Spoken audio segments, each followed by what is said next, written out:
Shalom everyone. I am Sarita, a student of the Holy Torah at ACTC Seminary.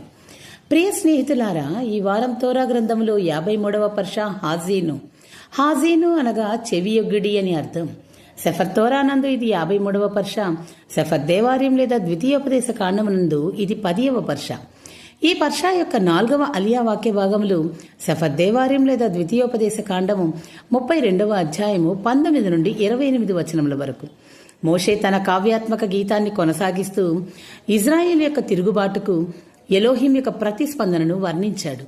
వారి విగ్రహారాధనతో కోపగించిన ఎలోహిం తన ముఖాన్ని వారి నుండి మరుగున పరిచి వారిని మూర్ఖమైన జాతితో రెచ్చగొడతానని ప్రకటించాడు. ఆయన కోపం వినాశకరమైన అగ్నిలా వర్ణించబడింది. ఇది ఇజ్రాయేల్పై కరువు, తెగులు మరియు వినాశనం వంటి ఆపదలను తెస్తుంది. ఇది వారి అహంకారాన్ని తగ్గించడానికి.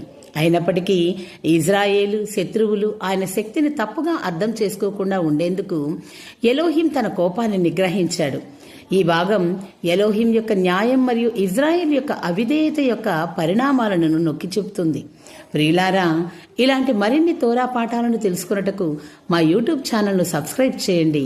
షలోం లెహిత్రో.